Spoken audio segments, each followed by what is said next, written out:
அன்புள்ளம் கொண்ட VSO TV நேயர்களே வணக்கம். திருவரங்கம் ஸ்ரீ ரங்கநாத சுவாமி துணையுடனும் பழனி ஸ்ரீ பாலதந்தாயுத சுவாமி அருளுடனும் நான் உங்கள் ஜோதிடர் வெங்கடேஸ்வரன். இப்ப நம்ம எதை பத்தி பார்க்க போறோம்னா சித்திரை மாத பலன்களை பத்தி பார்க்க போறோம். பலன்களை பத்தி பார்க்கறதுக்கு முன்னாடி இந்த சித்திரை மாதத்துல எந்தெந்த கிரகங்கள் எப்பப்ப பயிற்சி ஆகுது அப்படிங்கிறத முதல்ல பார்ப்போம். சூரிய பகவானானவர் மேசராசியில சஞ்சரிக்கிற மாதம் தான் சித்திரை மாதம். செவ்வாய் பகவானானவர் மீனராசியில இருக்கார். சித்திரை 28க்கு பின் மேசராசியில ஆட்சி பலத்துல வரார் அப்படிங்கிறது சொல்லலாம். அப்ப சூரியனும் செவ்வாயும் 28க்கு பின் சித்திரை 28க்கு பின் சேர்ந்து இருக்காங்க அப்படிங்கிறத சொல்லலாம். சரிங்களா? அதே மாதிரி புதன் பகவானானவர் மீன ராசியிலிருந்து சித்திரை 17க்கு பின் மேச ராசிக்கு சஞ்சரிக்கிறார். சோ இந்த அமைப்பு எந்த மாதிரியான மாற்றங்களை குறிக்கும்? குறிப்பா தகவல் தொழில்நுட்பத்துல எந்த மாதிரியான புரட்சியை கொடுக்கும்? சூரியன் செவ்வாய் சேர்றதுனால புரட்சிகரமான அமைப்பு கொடுக்கும். எந்த மாதிரி இருக்கும்? இது மட்டும் இல்லாம சுக்கிர பகவானவர் சித்திரை 6ஆம் தேதியே ரிஷபராசியில சஞ்சரிக்கிறார். குரு பகவானவர் மிதுன ராசியில அப்படியே இருக்கார். எந்த மாற்றமும் இல்லை. சரிங்களா? அதே மாதிரி சனி பகவானவர் மீன ராசியில இருக்கார். ராகு பகவானவர் கும்பராசியிலையும், கேது பகவானவர் மேசராசியில சிம்ம ராசியிலையும், சந்திர பகவானவர் 27 நட்சத்திரத்திலையும் இந்த மாசத்துல 12 ராசிகளுக்கும் போயிட்டு வருவார். அப்படிங்கிறதுல எந்த மாற்றமும் இல்லை. சோ இதுதான் இந்த காலகட்டத்தோட கிரக பெயர்ச்சி காலகட்டங்கள். கிரக இணைவு நடக்கிறதுன்னு பார்த்தோம்னா சூரியன் புதன் செவ்வாய் இணைகிறாங்க. ஸோ இந்த அமைப்புகளால எந்த மாதிரியான மாற்றங்கள் நடக்கும் அப்படிங்கிறத 12 ராசிகளுக்கும் பார்ப்போம். பொது பலனானது, அதாவது இந்த வருடத்துடைய பொது பலனானது நம்ம ஆல்ரெடி ஒரு வீடியோல போட்டிருக்கோம். அந்த வீடியோட டிஸ்கிரிப்ஷனை வேணா கீழே லிங்க்ல டிஸ்கிரிப்ஷன்ல போட்டு வைக்கிறேன், போய் பாருங்க. இப்போ வாங்க 12 ராசிகளுக்கும் உண்டான பலன்களை பார்ப்போம். தனுசு ராசி அன்பர்களே, ராசிக்கு 7ஆம் இடத்தில் குரு பகவானோட பார்வை, இது ஒன்னே உங்களுக்கு போதுமானது. மற்ற எல்லாம் பிளஸ்ஸா இருக்கு மைனஸா இருக்கு அப்படிங்கிறத நம்ம இந்த காலகட்டத்துல யோசிக்கவே வேண்டாம். ஏன் அப்படின்னு கேட்டா, இந்த வருஷத்தோட ராஜாவே குரு, உங்க ராசி அதிபதி குரு. அந்த குரு உங்க ராசிக்கு 8ஆம் இடத்துல வைகாசி மாசத்துக்கு அப்புறம், அதுக்கப்புறம் தான் உங்களுக்கு பலன் ஃபுல்லாவே நடக்கும். அது வரையும் ராஜா குருவா இருக்கிறனாலே, ராசியை தொடர்பு கொள்றனாலே உங்களுக்கு கிடைக்க வேண்டிய அதிகாரம், கம்பீரம், அங்கீகாரம், ப்ரொமோஷன்ஸ், இல்ல ஊதிய உயர்வு எதா இருந்தாலும் சரி, இல்ல ரெஸ்ட், அதுவும் இருக்கு. வேணா ஒரு சிலர் உட்காராம ஓடிக்கிட்டு இருப்பாங்க, அவங்களுக்கு ரெஸ்ட் கிடைக்கிற நேரம். ஏன்னா 8ஆம் இடத்துல வந்து உச்சமாகுது இல்ல, அப்ப வைகாசிக்கு மேல ரெஸ்ட் கிடைக்கிறது கூட அமைப்பு வரலாம். உட்காராம ஓடிக்கிட்டு இருக்கேன், நான் பிசினஸ் பெரிய லெவல்ல டெவலப் பண்ணி வச்சிருக்கேன், என் பசங்க யாரும் பார்க்க வர மாட்டேங்கிறாங்க, இந்த காலகட்டத்துல உங்க பசங்க உதவியா வந்து அவங்க டேக் ஓவர் பண்ணிக்குவாங்க அப்படிங்கிறது தான் உண்மை. என்ன சொல்ல போனா இப்பல இருந்தே அதுக்கான பிளானிங் அடித்தளம் போட்டுருவீங்க. ஏன் அப்படின்னு கேட்டா, சூரியன் ராசிக்கு 5ஆம் இடத்துல உச்சமாயிடுறாரு. அப்படி உச்சமாகும் போதுல என்ன ஆகும்? உங்க பசங்களோட பேர் வெளியில தெரியணும். சூரியன் பொதுவாக ஒரு ராசிக்குள்ள வர்றாருனாவே அந்த பாவத்துவத்தை நல்லா உயர்வா காமிக்கணும். அவங்க தான் லீடரு, அந்த குடும்பத்துக்கு அவங்க தான் லீடரா, அந்த அவங்களாலதான் இவங்க இயங்கிக்கிட்டு இருக்காங்க. பவர் சோர்ஸ் தான் மாறிடுவாங்க. ஏன்னா சூரியன்கிட்ட இருந்து தான் எல்லா கிரகங்களும் பவர் வாங்கிக்குது, இன்க்ளூடிங் ராகுகேது உட்பட. ஆனா ராகுகேது சூரியனை அடிக்கும், வேற எதுவும் இல்லை. அப்படிப்பட்ட சூரியன் 5ஆம் இடத்துல உச்சமா இருக்கிறதுனால குழந்தைகளோட பேரு பிரமாதமா வெளியில வரும். தனுசு ராசி அன்பர்களோட குழந்தைகள் இந்த நேரத்துல 10th 12th நீட் எக்ஸாம் இந்த மாதிரி எழுதுறாங்கன்னா கவலையே படாதீங்க, நிச்சயம் டாப் லெவல்ல பாஸ் ஆவாங்க. ஏன்னா சூரியன் உச்சம் அவங்க பேர் பெருமையா பெருவிதமா விளங்கணும் அப்படிங்கிறத அமைப்பு. சரிங்களா? தந்தைக்கும் உங்களுக்கும் இடையே இருந்த வாக்குவாதம் சற்று குறையும். ஏன்னா 9ல கேது இருக்கிறதுனால இந்த நாள் வாக்குவாதம் பண்ணிட்டு இருந்திருப்பீங்க, சண்டை போட்டிருப்பீங்க. இப்ப சூரியன் தான் உச்சமாகிறாரு. அப்படிங்கும் போதுல அந்த அக்னி குறையும், வேகம் குறையும், தோஷங்கள் நிவர்த்தி ஆகும், சண்டை குறைஞ்சு ஓகே சமரசம் பேசிக்கலாம் அப்படிங்கிற அமைப்பு உங்களுக்கும் உங்கள் தந்தைக்கும் வரும் அப்படிங்கிறத சொல்லலாம். குருமார்கள் இந்த நேரத்துல உங்களுக்கு நல்ல வழிகாட்டுதல் காட்டுவாங்க. 9ஆம் அதிபதியில 9ஆம் இடத்துல கேதுவும் 9ஆம் அதிபதி சூரியன் உச்சம் பெறுவதும், ராசியை நேரடியா குரு தொடர்பு கொள்வதும், அந்த குரு ஸ்தானத்துல இருக்கிற அனைவரும் உங்களுக்கு ஒரு நல்ல வழியை காட்டுவாங்க. அதே மாதிரி இப்ப 12th 10th படிச்சு முடிச்சவங்க அடுத்தது என்ன பண்ணணும்னு தெரியாம இருக்கிறவங்க தாராளமா உங்களுக்கு யாராவது, உங்களுக்கு ப்ரொஃபஷனலா ஜோசியரா இருந்தாலும் சரி, இல்ல உங்க கிளாஸ் டீச்சரா இருந்தாலும் சரி, இல்ல உங்க வீட்டிலேயே பெரியவங்க நல்ல அனுபவம் தெரிஞ்சவங்க அப்படிங்கிறவங்களா இருந்தாலும் சரி, யாரா இருந்தாலும் சரி, அவங்கள்ட்ட ஒரு ஆலோசனை கேளுங்க, தப்பே கிடையாது. இந்த நேரத்துல அவங்க காட்டுற ஒரு வழியை யாரும் காட்ட மாட்டாங்க அப்படிங்கிறதே சொல்லலாம். குறிப்பா தந்தை வழி பெரியவர்கள்ட்ட கேட்கறது சிறப்பை தரும். ஏன்னா சூரியன் தான் உச்சம், 9ஆம் அதிபதி தான் உச்சம், அங்கே கேது இருக்கிறதுனால ஞானம் பெற்றவர்களா இருப்பாங்க, கண்டிப்பா நல்ல வழிகளை காமிப்பாங்க அப்படிங்கிறத சொல்லலாம். சரிங்களா? 6ஆம் இடத்துல சுக்கிரன் ஆட்சி பலம் பெறார். சித்திரை 6க்கு அப்புறம் மட்டும் கொஞ்சம் கவனமா இருக்கணும் உடல் நலத்திற்கு முக்கியத்துவம் கொடுக்கணும் அப்படிங்கிறத சொல்லலாம். மாணவர்களாக இருக்கும் பட்சத்தில் படிப்பு சம்பந்தப்பட்ட விஷயங்கள்ல நிறைய சிக்கல்களை பார்ப்பீங்க, தோல்விகளை பார்ப்பீங்க. நான் இவ்வளவு நேரம் பேசினது தனுசு ராசி பெற்றோர்களுக்கு. தனுசு ராசி குழந்தைகள் இந்த வீடியோவை பார்க்குற மாதிரி இருந்தா இந்த குழந்தைகளுக்கு படிப்பு பாதிக்கும் தான். ஏன்னா அவங்களுக்கு 4ஆம் இடத்துல சனி செவ்வாய் சேர்க்க, அந்த சனி செவ்வாயோட புதன் நீச்ச புதன். அப்ப அவங்களுக்கு தனுசு ராசினருக்கு படிப்புங்கிறது பாதிக்கும். ஆனா தனுசு ராசியினரின் குழந்தைகளுக்கு பாதிப்பு இருக்காது. அது சூப்பரா இருக்கும் அப்படிங்கிற அமைப்பு கொடுக்கும். சரிங்களா? சோ இது எங்க எப்படிங்கிறத புரிஞ்சுக்கணும். ஏன்னா எல்லாத்தையும் ஒரே மாதிரி புரிஞ்சக்கூடாது. தனுசு ராசி குழந்தைகளுக்கு இந்த நேரத்துல கண்டிப்பா படிப்புல பாதிப்பு இருக்கு.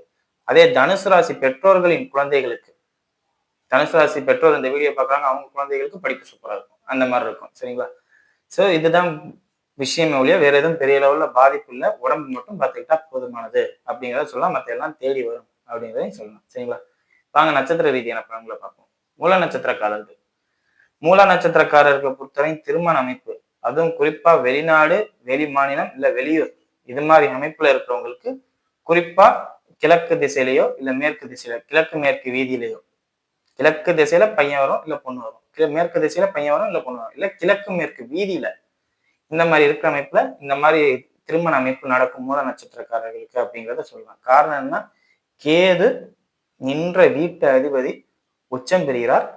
அதே மாதிரி 7ஆம் இடத்தில் ராசி அதிபதி இருக்கார். அதாவது நீங்க உங்க மனைவி வீட்லயோ இல்ல கணவர் வீட்லயோ இருக்கீங்க அப்படிங்கிற ஒரு அமைப்பு. சோ இந்த அமைப்பு வலுவான திருமண அமைப்பு யோகத்தை கொடுக்கும் மூல நட்சத்திரக்காரர்களுக்கு அப்படிங்கிறத சொல்லலாம். ஜனனகால ஜாதகத்தை ஒரு ஆய்வுக்கு எடுத்துக்கோங்க. 7ஆம் அதிபதி திசையோ புத்தியோ சுக்கிர திசையோ புத்தியோ நடக்கும் பட்சத்தில், சந்திர திசையோ நடக்கும் புத்தியோ நடக்கும் பட்சத்தில் திருமண அமைப்பு ஒரு எளிதில் நடக்கும். வேகமா அந்த லக்ஸுரியஸா எக்ஸ்பெக்டேஷன் இருக்கும், பெரிய இடத்துக்கு போகணும் அப்படின்ட்டு. அந்த பெரிய இடத்துக்கு போறதுங்கிறது நடக்கும் அப்படிங்கிறத சொல்லலாம். மற்றபடி உள்ளவங்களுக்குலாம் திருமண அமைப்பு இருக்கு, அதை கரெக்டா கொண்டு வர்றது அவங்களோட திறமை அப்படிங்கிறத சொல்லலாம். சரிங்களா? தாய தந்தையரோட உடல்நிலை கவனம், அதை மட்டும் கொஞ்சம் கவனமா பார்த்துக்கணும். அதே மாதிரி மாணவர்கள் படிப்புல கொஞ்சம் கவனம் செலுத்தணும். புதன் நீச்சமா இருக்கிறது உங்களுக்கு தான் கடுமையாவே பாதிக்கும். சிந்தனைகள், தவறான சிந்தனைகள் தோணும். காப்பி பண்ணி பாஸ் ஆகலாம். தவறான வழிகாட்டுதல்களும் தவறான சிந்தனைகளும் தவறான, அதாவது அந்த படிப்பு விஷயத்தை பொறுத்தவரை எல்லாமே நெகட்டிவா தான் தோணுமே ஒழிய பாசிட்டிவ் வராது. அந்த நெகட்டிவ் திங்கிங்கை மட்டும் விட்டாவே போதும், பாசிட்டிவ் ஆட்டோமேட்டிக்கா வந்துடும் அப்படிங்கிறத சொல்லலாம். சரிங்களா? மற்றபடி எந்த குறையும் இல்லை. அதே மாதிரி 6ஆம் அதிபதினு சொல்லக்கூடிய சுக்கிரன் ஆட்சி பலம் பெறுகிறார். தடைகள் நிறைய வந்தாலும் தகர்த்து எறிகிறது உங்களோட கடமை. அது முடியுமான்னு கேட்டா இறைவன் கையில தான் இருக்கு அப்படிங்கிறத சொல்லலாம். சரிங்களா? மற்றபடி எந்த குறையும் மூல நட்சத்திரக்காரர்களுக்கு பெரியதளவு இல்லை அப்படிங்கிறத சொல்லலாம். சரிங்களா? அடுத்தது பூராட நட்சத்திரக்காரர்கள். பூராட நட்சத்திரக்காரர்கள் பொறுத்தவரை 3 விஷயம் இந்த காலகட்டத்துல மைனஸா இருக்கும். திருமண மாணவர்களாக இருக்கும் பட்சத்தில் கணவன் மனைவி பிரச்சனை.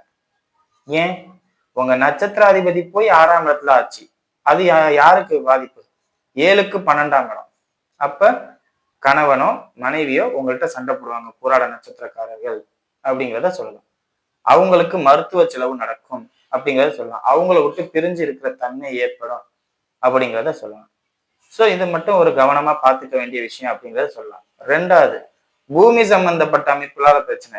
ஏன், 4ஆம் இடத்துல பூமிகாரகன்னு சொல்லக்கூடிய செவ்வாய், அதே இடத்துல சனி, 10க்கு நீச்ச புதனும் சேர்றாரு 16ஆம் தேதி வரையும். அப்ப கண்டிப்பா பூமி சம்பந்தப்பட்ட அமைப்புல டாக்குமெண்டால இல்ல சகோதர வழியால பெரும் பிரச்சனை நடக்கும் அப்படிங்கிறத சொல்லலாம். கைக்கு வர வேண்டிய டாக்குமெண்ட் வராது, இல்லாட்டி கைக்கு வர வேண்டிய பணம் வராது. 2ல ஏதோ ஒண்ணு நடக்கும். கைக்கு வர வேண்டிய டாக்குமெண்ட் வராது, பத்திரத்துக்குரிய டாக்குமெண்ட் வராது. ஒண்ணுல ஒரு லேண்ட் ரெஜிஸ்ட்ரேஷன் பண்ணிருப்பீங்க, பத்திரம் உங்க கைக்கு வராது. இல்லாட்டி லேண்ட் ரெஜிஸ்ட்ரேஷன் பண்ணிருக்கீங்க, பணம் உங்க கைக்கு வராது. 2ல ஏதோ ஒன்று நடக்குங்கிற மாதிரி அமைப்பு இருக்கு. ஸோ கொஞ்சம் கவனமா லேண்ட் ரிலேட்டடா ரியல் எஸ்டேட் சம்பந்தப்பட்ட அமைப்புல இருக்கவங்களாம் ரொம்ப கவனமா இருக்கணும் அப்படிங்கிறத சொல்லலாம். சரிங்களா? அதே மாதிரி குழந்தைகளால் இந்த காலகட்டத்துல பெரும் பேர் எடுப்பீங்க. அது பாசிட்டிவா நெகட்டிவான்னு தெரியாது. அதிகப்படியா பாசிட்டிவா இருக்க வாய்ப்பு இருக்கு. காரணம் என்ன, ராசியை குரு தொடர்பு கொள்றதுனாலும் 5ஆம் இடத்துல சூரியன் உச்சம் பெறதுனாலும் குழந்தைகளால் பெரும் பேர் எடுக்கணும். நீங்க பெரிய இதுப்பா, சாதனைப்பா, இல்ல பெரிய விஷயம்ப்பா, பெருசா பண்ணியிருக்காங்கப்பா, இல்லாட்டி இப்படி பண்ணிட்டாங்கப்பா, நெகட்டிவாவும் பேசுறதும் இருக்குல்ல, அதையும் பெருசா தான் பேசுவாங்க. பெரிய பேருன்னு தான் சொல்றேன்.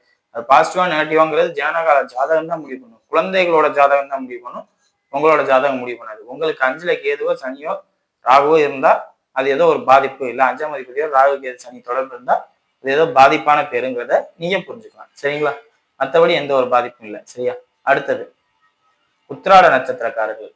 உத்திராட நட்சத்திரக்காரர்களை பொறுத்தவரை நட்சத்திராதிபதி உச்சம், ராசியாதிபதி ராசியை தொடர்பு கொள்றார். இது ஒரு பிளஸ்.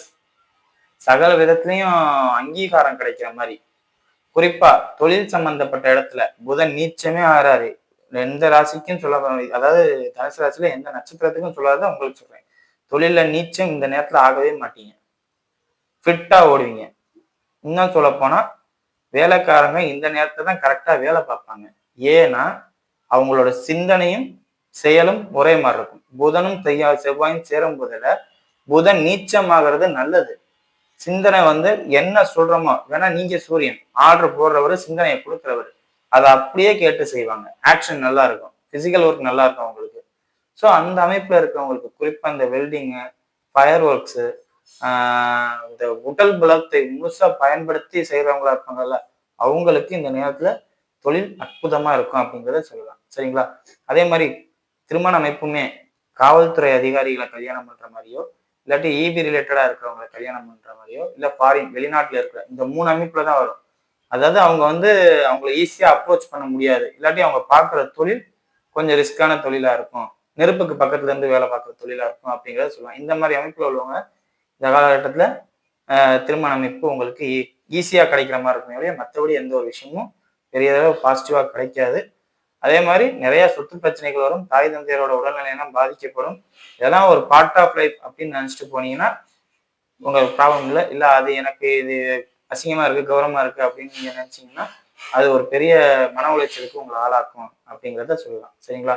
12ஆம் அதிபதியோட சனி சேர்றது தப்பு.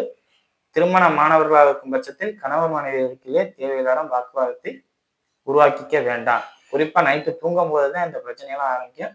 அதை கொஞ்சம் பார்த்துக்கோங்க. சரிங்களா? மற்றபடி எந்த ஒரு பாதிப்பும் இல்லை. வீடியோ இப்போதான் ஃபர்ஸ்ட் டைம் பார்க்குறாருந்தா லைக் பண்ணுங்க, ஷேர் பண்ணுங்க, கமெண்ட் பண்ணுங்க. சேனலை மறக்காம சப்ஸ்கிரைப் பண்ணுங்க. வேறு எதுவும் ஜோதிட ராசிக்கு கீழே உள்ள நம்பருக்கு கால் பண்ணுங்க. நன்றி.